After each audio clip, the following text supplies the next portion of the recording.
ನಮಸ್ಕಾರ ವೀಕ್ಷಕರೇ, ಈ ಸಂಜೆ ನ್ಯೂಸ್ಗೆ ಸ್ವಾಗತ. T20 ವಿಶ್ವಕಪ್ ಗೆದ್ದ ಸಂಭ್ರಮದಲ್ಲಿದ್ದ ಟೀಂ ಇಂಡಿಯಾದ ಖ್ಯಾತ ಕ್ರಿಕೆಟಿಗ ವಿರಾಟ್ ಕೊಹ್ಲಿಗೆ ಬೆಂಗಳೂರು ಪೊಲೀಸರು ಶಾಕ್ ನೀಡಿದ್ದಾರೆ. ವಿರಾಟ್ ಕೊಹ್ಲಿ ಅವರ ಒಡೆತನದ ದ 18 ಹೆಸರಿನ ಪಬ್ ವಿರುದ್ಧ ಬೆಂಗಳೂರಿನ ಕಬ್ಬನ್ ಪಾರ್ಕ್ ಪೊಲೀಸರು ಎಫ್ಐಆರ್ ದಾಖಲಿಸಿದ್ದಾರೆ.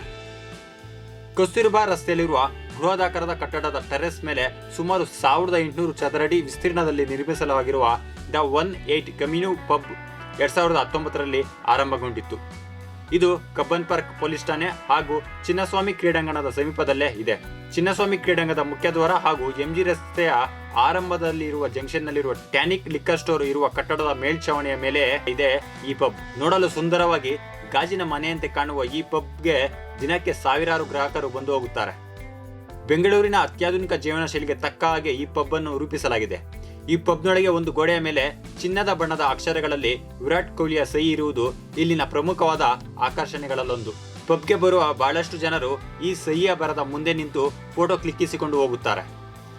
ಆದರೆ ಈಗ ಅನುಮತಿ ನೀಡಿದ ಅವಧಿಯನ್ನು ಮೀರಿ ಪಬ್ ನಡೆಸುತ್ತಿರುವುದನ್ನು ಗಮನಿಸಿದ ಪೊಲೀಸರು ಸ್ವಯಂ ಪ್ರೇರಿತವಾಗಿ ಎಫ್ಐಆರ್ ದಾಖಲಿಸಿದ್ದಾರೆ.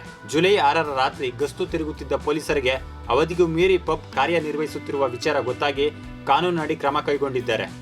ಪೊಲೀಸರ ಪ್ರಕಾರ ಜುಲೈ 6ರಂದು ಕೊಹ್ಲಿ ಅವರ ಪಬ್ ರಾತ್ರಿ 1:20ರವರೆಗೂ ಕಾರ್ಯನಿರ್ವಹಿಸುತ್ತಿದ್ದು ಅದು ನಿಯಮ ಬಾಹಿರವಾಗಿದೆ. ಈ ಹಿನ್ನೆಲೆಯಲ್ಲಿ ಪಬ್ನ ಅವಧಿ ಮೀರಿದ ಕಾರ್ಯದ ಬಗ್ಗೆ ಪೊಲೀಸರಿಗೆ ಗೊತ್ತಾಗಿ ಎಫ್ಐಆರ್ ದಾಖಲಿಸಿದ್ದಾರೆ.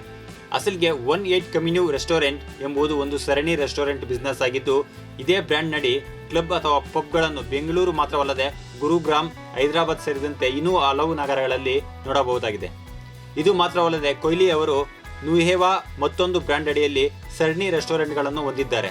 ನುಹೇವಾ ಹೆಸರಿನ ರೆಸ್ಟೋರೆಂಟ್ಗಳು ದೆಹಲಿ, ಮುಂಬೈಗಳಲ್ಲಿ ಕಾರ್ಯನಿರ್ವಹಿಸುತ್ತಿವೆ. ಕೊಹ್ಲಿ ಮಾತ್ರವಲ್ಲದೆ ಖ್ಯಾತ ಕ್ರಿಕೆಟಿಗರಾದ ಧೋನಿ, ರವೀಂದ್ರ ಜಡೇಜಾ, ಶಿಖರ್ ಧವನ್, ಕಪಿಲ್ ದೇವ್, ವೀರೇಂದ್ರ ಸೆಹ್ವಾಗ್, ಸುರೇಶ್ ರೈನಾ, ಸೌರವ್ ಗಂಗೂಲಿ ತಮ್ಮದೇ ಆದ ಪ್ರತ್ಯೇಕ ರೆಸ್ಟೋರೆಂಟ್ಗಳನ್ನು ಹೊಂದಿದ್ದಾರೆ.